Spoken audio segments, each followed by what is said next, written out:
I mean, everything is really special to us. It's not a shrine to Michael Jackson. This is the real Michael that I wanted. But more like a museum inside Ryan and Vernay's Winslow Township home. It's truly a labor of love. From floor to ceiling, every inch of space gone. And it's still not enough room. We still have stuff under here, stuff in the attic, stuff hiding behind that curtain. During the pandemic, they managed to turn their garage into a gallery of sorts, filled with dolls, pins, and you name it. Over here, There's no way to argue. Ryan and Vernay are Michael Jackson's biggest fans. when you walk in this room, it is so overwhelming to people because it just looks like this massive collection. But to me, each and every one of these things are a memory for me.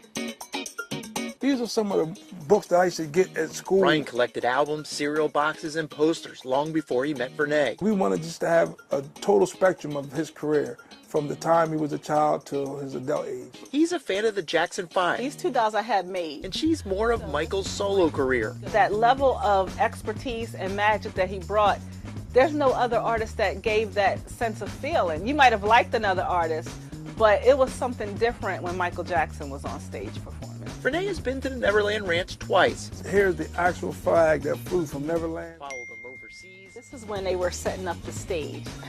And met him in person. And I'm like, I'm Vernay Lewis from the King of Pop Fanatics. I just like spit it out. He goes, oh, good to see you. And that was it. And that's all I have talked about for my entire life ever since.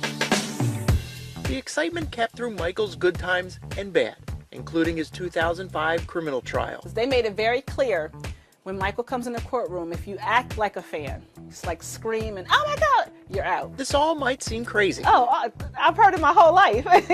you know. Just this year, Ryan and Vernay were voted on having the best Michael Jackson collection in the world. And then when you put us in the same house together, there's no voice of reason. So there's nobody to talk the other one out. So it's like, if you have one person that loves Michael and one that doesn't, somebody will say, well, that's too expensive. You probably shouldn't get that. That doesn't happen here. The two met through their love of Michael, a meeting Ryan would never forget. Opened the door, it was really like the sun just shined through a window when you pulled the shade open. Because her smile was so beautiful, her spirit was so infectious. And I walked in, it was like, wow, a female me, because all over her house was Michael Jackson memorabilia also. And years later, they got married during a Jackson-themed wedding. His whole purpose was to bring people together, all kinds of people. And the fact that I feel like I can keep that legacy going, just here at my little old house is so important to me to do that for him. In Camden County, Bill Rohrer, Fox 29 News.